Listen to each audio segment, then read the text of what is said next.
Dari riwayat Imam Ahmad dan Ibnu Majah bahwasanya ketika Nabi Ibrahim alaihissalam dilemparkan ke dalam api, mulailah semua hewan melata berusaha memadamkannya kecuali cicak yang justru meniupnya atau meniup api yang membakar Nabi Ibrahim alaihissalam. Diriwayatkan Abu Hurairah, barang siapa yang membunuh cicak dengan 1 kali pukulan ditulis baginya 100 kebaikan, dan barang siapa yang membunuh pada pukulan atau bantingan yang kedua baginya lebih sedikit dari itu, dan barang siapa yang membunuhnya pada pukulan ketiga lebih sedikit daripada itu.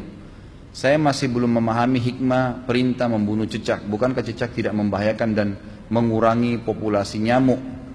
Bagaimana jika kita sudah mulai sholat berjamaah di masjid, ternyata baru menyadari ada kotoran cicak di dekat tempat sujud, sahkah sholatnya? Ini malam ini kemana-mana pertanyaannya nih. Ini masalah sumpah. Ya. Ini tanya masalah rumah tangga, tanya masalah sholat.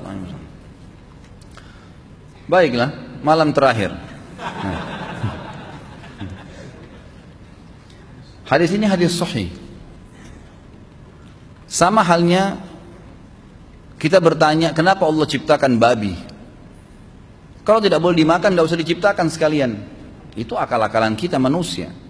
Kenapa sholat asar 4 rakaat? Kenapa enggak duhur juga 4 rakaat sama-sama siang? Kenapa enggak satu saja Allah kasih? Daripada jam 12 sama jam 4, lebih baik jam 2 siang sekalian 4 rakaat. Loh, Allah maunya begitu. Gimana caranya kita sebagai makhluk memprotes Allah? Nggak bisa.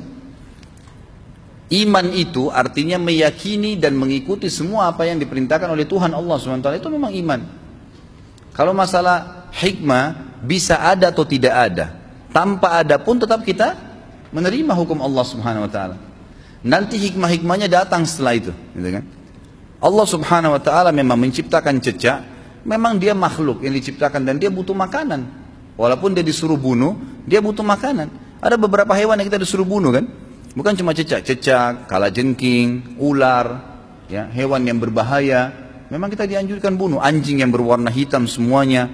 Ya, sebagaimana sabda Nabi SAW itu adalah jelmahan daripada syaitan, itu kan? Tapi semuanya hitam ya. Semuanya, dan hanya anjing. Jangan lihat orang kulit hitam.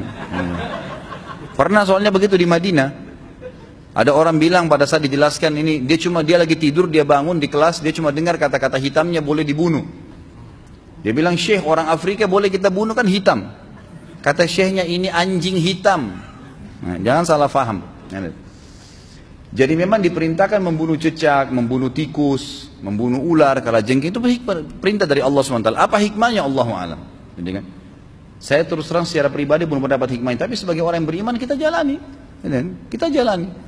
Kalau satu waktu dengan berjalannya hidup kita dapat dengan ilmu teknologi canggih, ada hikmah-hikmah tertentu, ya alhamdulillah. Tapi tanpa itu pun tetap kita imani. Gitu.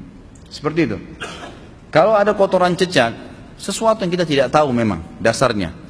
Kita lihat pada saat sudah bangun dari sujud atau rakaat pertama, pas rakaat kedua kelihatan ada seperti kotoran cicak. Ragu, pindah tempat. Bisa kita melangkah ke kanan atau ke kiri, gitu kan? Itu bisa pindah. Itu satu jalan solusi yang disampaikan oleh para ulama fikih. Jadi kita bisa pindah. Dan masalah sebelumnya kita kalau tidak tahu sempat tersentuh itu tidak ada hubungannya. Itu berhubungan dengan masalah orang tidak tahu. Sah saja sholatnya.